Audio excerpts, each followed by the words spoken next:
Everything we do requires pain. Pain is what creates motivation. Asking somebody when they're looking to buy a home, that is not motivation. That is a qualifying question. Qualifying questions get you surface level answers. That's why when you're talking to people, they tell you, oh, we're not in a rush. We're just looking. We're just checking things out. Well, of course they are, because they're in no pain, right? If we don't have pain with the prospect, we don't have a reason to move. When he relives the pain, he's like, ooh, I don't like this.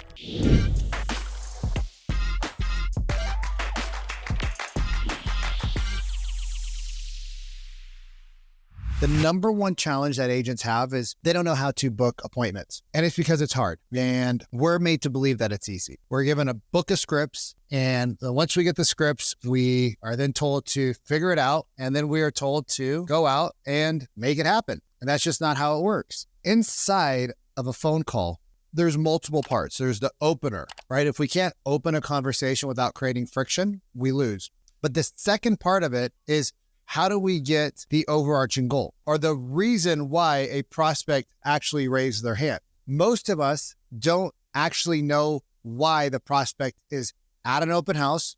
We don't know why the prospect is on the phone. We don't know why the prospect is looking to buy an investment property. We don't know why the prospect is actually doing anything. What we were taught in sales training 101, and what so many people are still being taught today in sales training, is ask them for their location, their price, and their motivation. And the way we ask that is, hey, where do you want to buy a house? And they say, we want to be in Magnolia. Great. How much do you want to be? $400,000 to $500,000. Awesome. When do you, are you looking to buy in the next 30 to 60 days? Or are you pre-approved, right? And we ask these what are called qualifying questions. And when you're qualifying a prospect, what you don't understand is that the prospect is actually not engaging with you. The typical objections of, we're not in a rush, we need to think about it, send us some information, call us back later, and let's be real. None of that is what you want to hear. And then you're told to handle objections. Well, interest rates and prices are going up, and the prospect's like, yeah, we're good, we're okay. And where are you left with? Well, you're left, unfortunately, with no appointments, no deals, and people who don't want to talk to you. And then why don't we follow up with people 3 or 4 months later? Well, because we look at our notes and we don't have any information about it. So we call them back, and finally after the third or fourth time, they're like, oh, hey, Vikram, I know you. And you're like, oh, hey, Bob, what's going on, man? How's it going? We're still not interested in a property. And you didn't even tell them that you're with real estate agent and they know who you are. And so now you feel a little deflated. Our egos have been blown up and we feel like we're stuck. So we never call them again. And then we say, oh, the leads suck. It's not the leads. It's what we say. So we did a little over $250 million in a couple of years. Here's what you need to do. All right. Here's what you need to do. It's called an overarching goal. Okay. It's called an overarching goal. So when you are working with a prospect, right, you have your opener, ring, ring. Hey, Bob, it's just Vikram Deal here with Real Brokers. It looks like you had come into our open house a couple of months ago. And I was just curious, did you guys already buy a home? Or are you still possibly looking? No, we're still possibly looking. Oh, okay. And did you guys know like kind of what you were looking for? I know that the house that we met was, and I know it was a few months ago, so no worries, but it was a 4-bed, two bathroom house. Is that in the Magnolia area? Is that kind of what you're looking for, or help me out?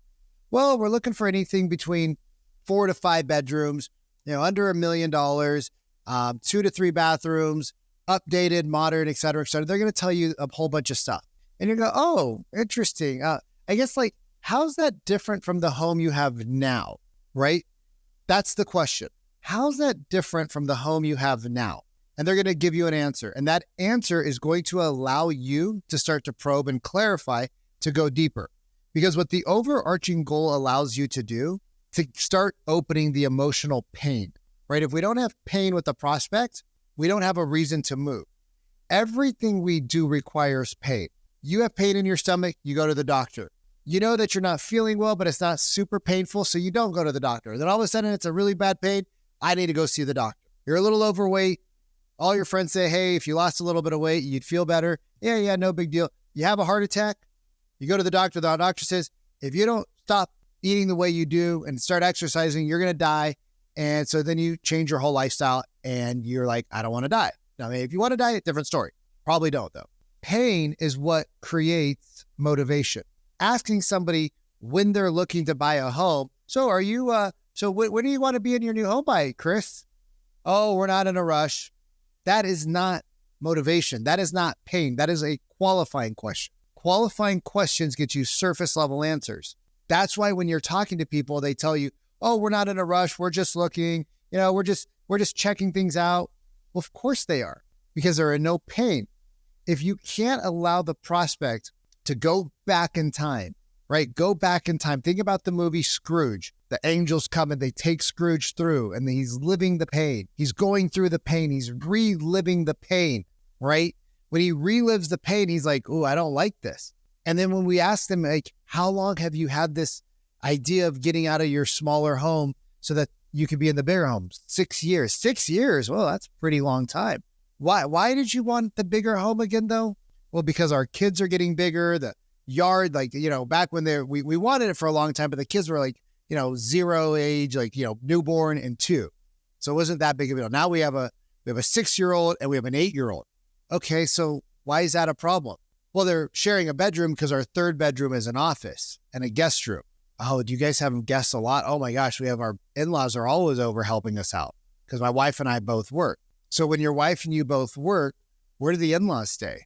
Well, they stay in the room, and then wait, where do you work at? Well, that's where the problem lies, because my wife just went back to work, right? And we both work from home. So now, I used to use the master bedroom, but now she needs a room, I need a room. And how long have you guys been having this issue for? About 8 months. Oh, wow. Is that having any effect on you guys in the house? Yeah. How so?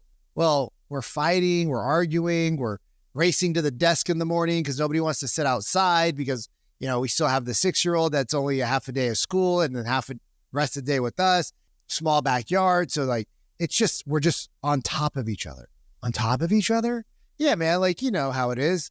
5 people in a small house. Everybody's loud. Everybody wants to play.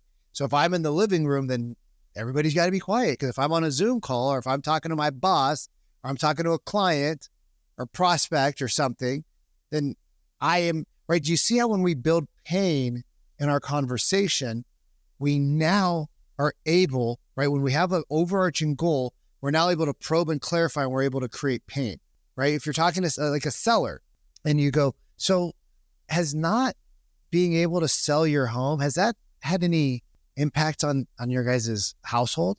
Oh, well, yeah. How so? Well, we wanted to be closer to the beach so that, we could take the kids there all the time. But now we have to, we're still in the city, which means we don't get to go to the beach, which means we don't have this, which means we don't have that. And is that having any impact on your guys' lifestyle or on you personally? Oh my gosh, I feel so bad because we put the house up. We promised the kids. We told them we would be there. And now they're all bummed out. And it makes me sad to see them sad. And then we had all these people in the house. And oh, wow. So it sounds to me kind of like you didn't take the home off the market because you wanted to. You took the home off the market because it wasn't selling. It doesn't sound like you wanted to keep the home. No, we don't.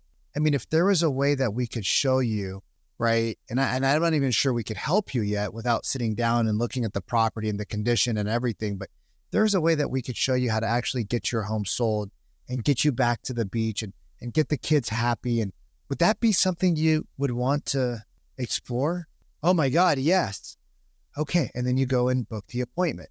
Everything we do starts though with the pain. If we don't get pain at the top of the conversation, guessing what to do. We're guessing. So what would life be like if you were at the beach, right? So what would life be like if you guys had the 5-bedroom house? What would life be like if your mom was closer and she didn't have to be at home by herself, right? The more we create pain because we understood the overarching goal of why they raised their hand, the more opportunities you're going to have to book appointments. The more appointments you have, the more presentations you get to do. That's a whole nother challenge. But at least if you're in front of people, you have an at-bat. All right. So if you want some more help, right? If you want to know the more advanced, right? These are just little nuggets that we give out here on these live trainings, right? Just little nuggets that we give out. We can't go deep into everything like we do inside of our trainings that we have. But if you want some more training, right? If you're tired of losing deals, if you're tired of not being able to book appointments, if you're tired of, not having a structure and a process to follow, or you're saying the same thing that every other average agent's saying that's been around for 30 years, 20 years, and you want to do something a little bit different so that you can actually go and win the business that you're losing now, there's a link below, or you could just comment sales, right? Just comment the word sales, and either myself or my team will send you some information about next steps. All right. I appreciate you for being on. I'll talk to you soon.